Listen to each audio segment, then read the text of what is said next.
The mom's trip started off on a high note, but it would not be a Flames game if there was not some sort of obstacle in the way.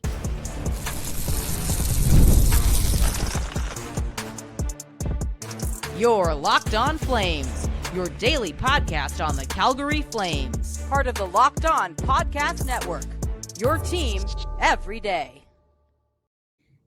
Hello, everybody, and thank you so much for joining me today on Locked On Flames. As always, I am your host, Belmosto, and I have a special guest returning, Stef Bastinck, the other New York Flames fan, joining us today to talk all about the shortened mom's road trip just to Anaheim and the win that did not come without a big problem. And that would be Connor Zary's injury, and we'll be diving into all of that and the implications today on Locked On Flames. Make sure you're subscribed wherever you get your podcasts, as well as YouTube. We're here for you Monday through Friday, 5 days a week, your Calgary Flames every day. And before we dive into everything, I just want to say, thinking of everyone impacted by these awful fires, and obviously the Flames aren't playing tonight, and that is the right decision. Definitely. Watching the air quality go from like good to hazardous, that's definitely really scary. And yeah, thinking of, everyone over there. Yeah, it's definitely not great, and the resources are what they are, so hopefully everyone's able to get out safely and unharmed. But to transition to last night's game against the Ducks, way harder than it needed to be. That's the thing, is like every single thing the Flames do, they make it so much harder on themselves than it has to be, and they're the worst team in the league on the road, which I think is a fascinating statistic. I think the Flames are a team right now that can't catch a break. And because they can't catch a break, I can imagine why they're so bad on the road. Yeah. I think a big thing last night, I am like one of the most never blame the refs situation. 100%. Like kind of person. But last night, the Ducks tied the game because part of the major penalty that was assessed because of Zary's injury, part of that was played at 4-on-4 because they put pelts in the box for roughing. And the game would have never been tied because the Flames were dominating in the beginning of the game. The game would have never been tied if they weren't playing at 4-on-4. So I think that was a big like misstep last night on part of the officiating, but also it's like they just don't have enough gas in the tank for these games. They came out absolutely dominating. Yeah. And then it's just like they kind of just take a step back, and I'm like, we gotta ramp it up. We gotta keep it going.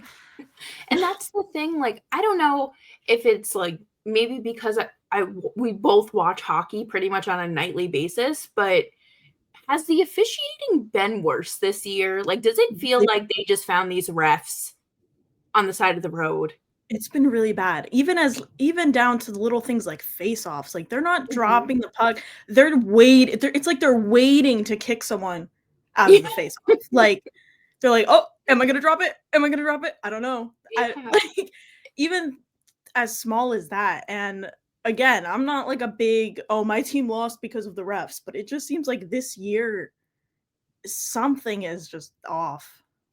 Yeah, it definitely doesn't feel as I don't want to say up to par, because like any officiating is going to be questionable, but I feel like there's just been a massive drop off from last year, and that is concerning for a number of reasons, obviously. And I feel like, I mean, we could do a whole nother episode on this, but back to the Flames last night. We both placed bets on this game.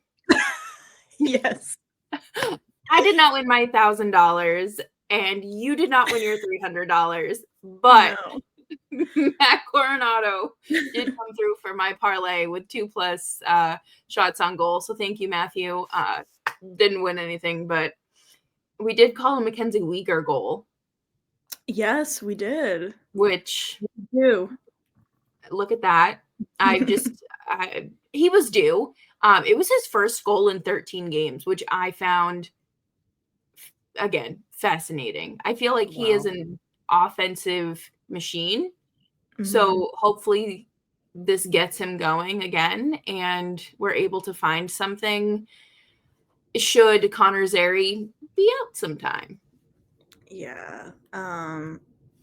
I know we put out a big list together last night of who's due on the goal front. Yeah. And I'm gonna kind of look at the Zary injury as maybe somewhat of a silver lining for some line shuffling. I know they've been kind of coasting, so I feel like Huska hasn't felt like he needed to do some line shuffling, but I'm hoping some things get mixed around, maybe put in the blender a little bit, and it can get these guys going offensively. Yeah, I mean, things need to change, and at some point, you have to run through all the combinations you possibly can. And I feel like you said, with them coasting, why are you going to fix something if it's not broken, sort of deal? But one of the biggest things I noticed last night was just like the net front presence and how sorely missed Anthony Mantha is in that sense. It just needs to be better. Yeah, I feel like a lot of their shots, like, they're not getting quality shots. They're shooting from like far away, or like kind of just dumping and chasing, and I think more offense that's driven towards the net is gonna be the way that they're gonna find goals, because they're not producing quality high danger shots. And this feels like a conversation I have been having with this audience for the last 5 years. The Flames are just very stagnant, and they got to do something to change that. And I don't know. I mean, it's great. Huberdeau won in overtime. He has this confidence again, which is great. But that shouldn't be the only thing kind of pushing this team forward. You should be able to beat the Anaheim Ducks in regulation and score more than 3 goals. So, another thing I noticed last night, I don't really know how to describe it exactly, almost as if they're not taking any offensive risks. I feel like the team this year has been very defense forward, like, we're not going to take any risks to put us ahead. Yeah. And I noticed it last night. I compare it a lot when I'm actually watching the game, as if like their controllers disconnect. I feel like a lot of times when there's a race for the puck, or like the puck is kind of just sitting there, they kind of stay back. They don't really go and attack the puck or like try and win a battle for the puck. Like, they just kind of, and I feel like they've been focusing a lot more on hitting people than like getting the puck. I know last night, I feel like there was a lot of that. I was like, Backlund, why? The puck is right in front of you. Why are you hitting this man behind you when the puck is right in front of you? You should get to the puck. Right. And that's the thing too. And it's not like it's just the kids doing this. It's the literal captain, longest tenured Flame. So I guess, is there a shift in, I don't even know what there would be a shift in. Like, why are you doing this? This is just an example of them making it harder. I don't know if that's their system this year, or if it's a Huska thing, or it just seems like they all just kind of, if the puck gets away from someone and it's like Mhm. floating across the ice, they all just kind of stand there. And I'm like, They wait for someone else to go get it first. Yeah, I was like, I don't know if it's a miscommunication thing. Like, Very it's likely. very confusing to me when I watch the games. Yeah, and that's definitely something to keep an eye on as we roll through the second half of the season already, which is bananas. But coming up next, we are going to dive into Connor Zary's injury, and just because a hit is quote unquote legal does not mean it is a good hit.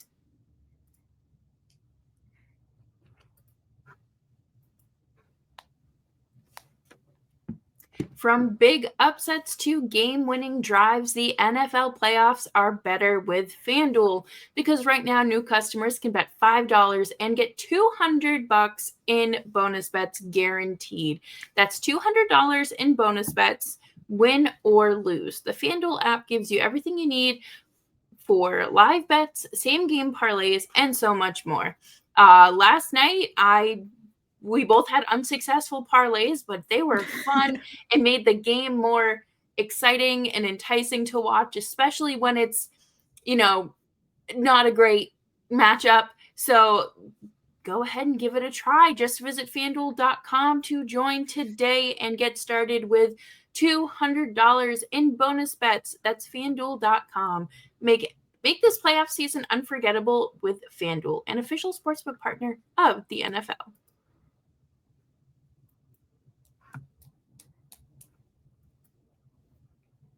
Thanks, everyone, for hanging out with us today on Locked On Flames. Make sure you're subscribed wherever you get your podcasts, as well as YouTube. We're here for you Monday through Friday, 5 days a week. Your Calgary Flames every day. And what a bummer this is. Connor Zary left last night's game after a knee-on-knee hit. I don't care about watching this hit in slow motion 6 different times from 4 different angles to determine who's right or who's wrong. A player is hurt. Yeah. That's all it comes down to. Simply talking, and I honestly, I get in the Twitter fights. Honestly speaking, whether or not it was intentional, a player is hurt. When a player is hurt, more often than not, it's a major penalty. A major penalty is a game misconduct. It doesn't matter. I don't care if he's the nicest guy in the world off the ice. I don't care if he was trying to get out of the way. A player is hurt. Yeah. That is the definition of a penalty. That's what it is. Yeah, no, and I can't believe it has to be broken down like that. And I just feel like people lose sight of the obvious, and it kills me. Yeah, intentional or not, it's a penalty. There are so many high sticks. Yeah, sure, he didn't mean to whack that guy in the face with his stick, but it's still a penalty.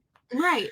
And this isn't like the court of law where you have to like prove intent or anything behind a player's actions. So if a referee sees something like a high stick, something as simple and common as that, they don't care if it was intentional or not.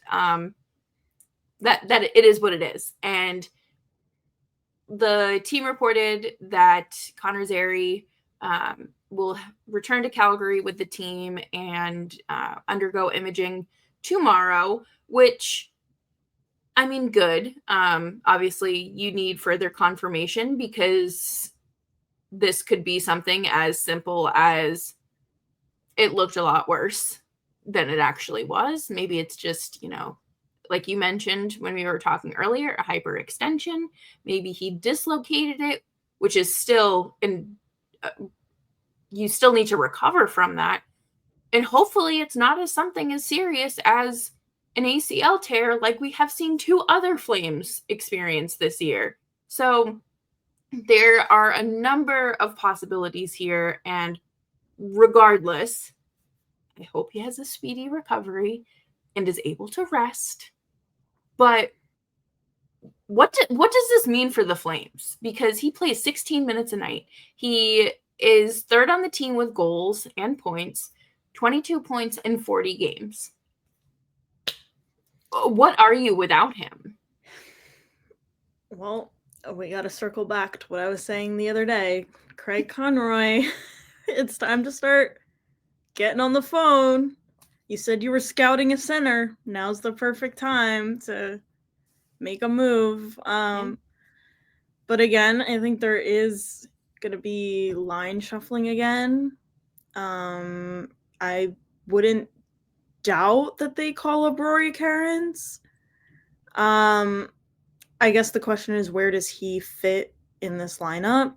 Because, of course, if they put him on the fourth line, people will complain that he's not a fourth liner. Yep. But does he really fit in the top six? Can he fill Zary's shoes? I think is the question going forward. Yeah, and that's kind of the joy of being at this point in wherever the Flames are, whatever they are. They have reason and room to kind of play around with things and try and experiment. I mean, honestly, with the way Cairns has been performing in the AHL, throw him in the top six. Why not? Just for fun. He's not permanently there. You can do what you need to do. But like you said, people are going to complain if he's lower in the lineup, and then they'll complain about someone else playing higher in the lineup. And it's like, yes and no. I think a lot of times it's just natural for coaches to stick the call up on the fourth line and kind of shift everyone up. But honestly, if Pospisil can be in the top six, I think Cairns can be put in the top six. Yeah, 100%. And I think it's time for him to be called up. I don't think that, I hate the circumstances why he's being called up, obviously.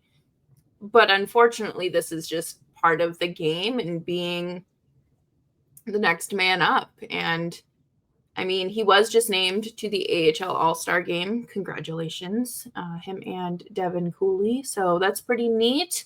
I guess, they're obviously unexpectedly off today, and they're back I would assume they're heading back to Calgary today.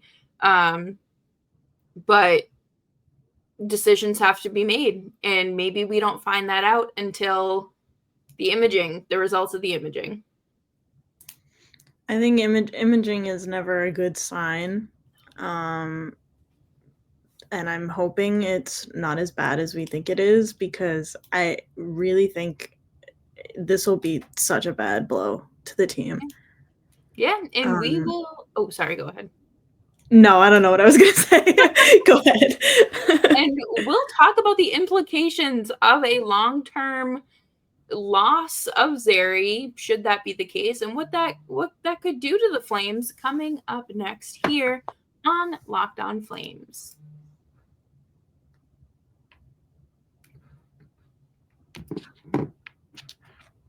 If you are like Steph and I, you love going to live events, whether it's sports, music, theater, comedy, or a drag show.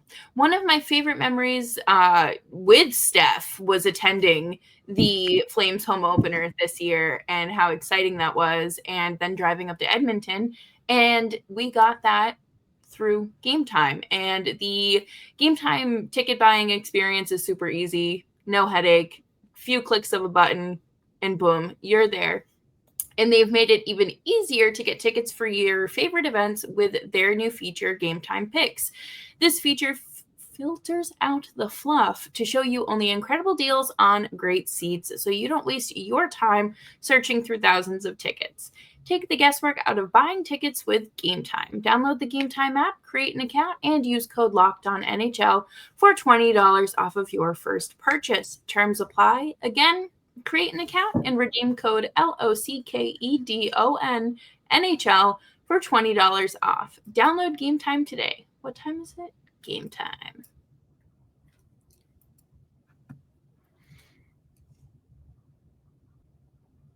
Thanks everyone for hanging out with us today on Locked On Flames. Make sure you have your notifications turned on because sometimes YouTube is a pain and doesn't like to notify you that we uploaded a video. But speaking of being a pain, the rest of this season is up in the air. This team was projected to be basement dwelling. They're back at middle of the pack. And now, they were talking about making a push for the playoffs. And then one of your top offensive players is potentially out for a long time, which obviously impacts your playoff push. I don't want to say that there's no path forward because the Pacific is just always a toss-up. Yeah.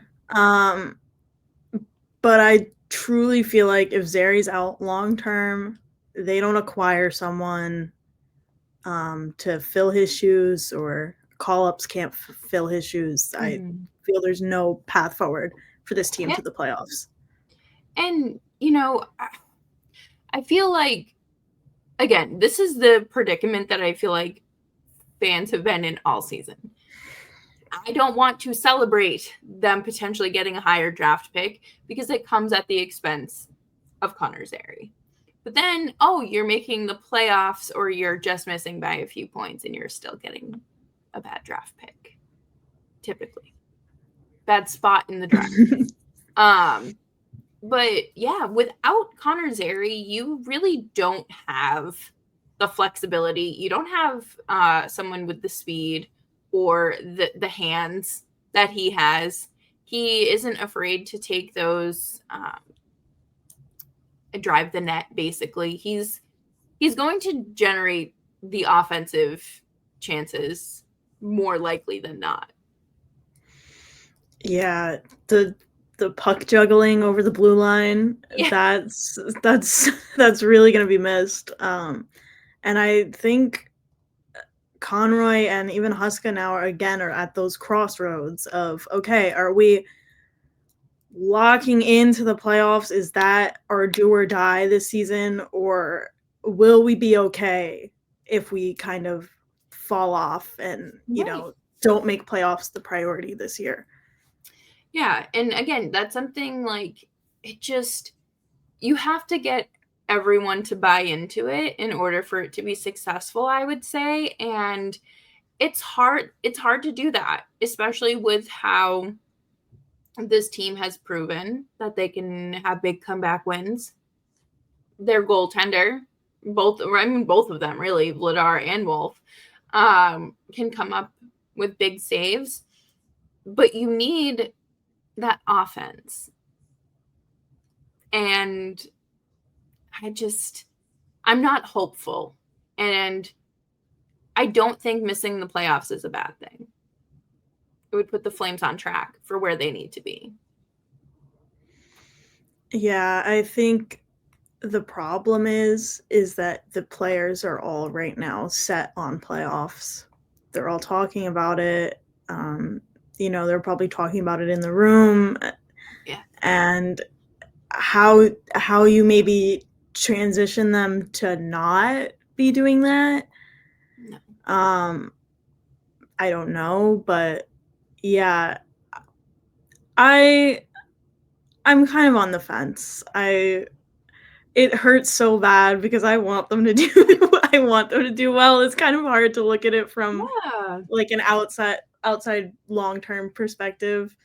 I'm never one to root for my team to lose, but no, never. I can't. Yeah, so I'm kind of at that crossroads myself. I can't imagine being Craig Conroy or Ryan Huska right now. Yeah, I don't know. I feel like I'd be asking my magic 8-ball every night, are we making the playoffs? Asking the Alexas and the Googles around the house. Do I make this phone call? Looking at that money puck pie chart.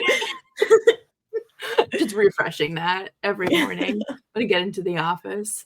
But I would hate to see Zary miss anytime. Me too. But maybe his absence is the wake-up call that Conroy and co need to be like, oh, we're in deeper water than we realized. And that's what it takes for them to make a move and do something, because I feel like it's been too long since Conroy's last trade. It was over the summer. But do you pull the trigger and say, we're making a push for the playoffs, I will give you these assets? Or, is it a situation where you're like, this is better, this is a good decision to make, but for 2 years from now, when we have better prospects, or whatever the case may be, however we may acquire better talent, or I don't know. I feel like I just want them to have fun. And I know that's so stupid, but like, I don't want them to be miserable out on the ice. No one has fun watching bad hockey. Yeah. And right now, again, I know we talked about this the last time I was on. Right now, I can't see him trading a veteran away. I can't see it at all. So in terms of kind of forgetting about the playoffs and being like, okay, we're gonna sell, I still can't see that happening right now at all. I think there will be teams calling around the deadline 100%, especially with how the last 2 weeks have gone. But you're at the midpoint of the season. If you're not too far out of a playoff spot, are you calling and being like, hey, Rasmus Andersson would be great for our group, what do you want? Or I'm prepared to offer you this. But that's something only they can explore, and then we find out. So if you had to trade a veteran, who would it be? You know my answer. Coleman. Oh yeah. Yeah. I love him, but I mean, he's on the penalty kill unit that's getting killed. He's not really throwing the body around, not really producing offensively. It's maybe time to go. And if I had to pick someone I wanted the Flames to trade for, Zibanejad. Oh, dark horse. Spicy. I think he's old. I mean, so is the Flames' entire roster. There we go. I mean, I think that's a great counterpoint. Another player, the wrong Ranger, they should have traded for. But you know what? At the end of the day, we'll take what we can get in order to get better. Steph, thank you so much for joining me today. Where can the people of the internet find you? You can find me on all major social platforms: Twitter, Instagram, TikTok at Steph Speaks Sports. I'm a sports photographer and content creator. If you want to see my work, I'm at all those places.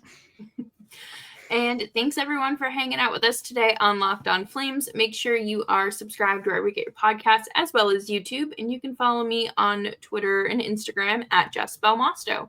Until next time, stay safe, stay warm, stay dry, stay cool, and stay moisturized and be kind.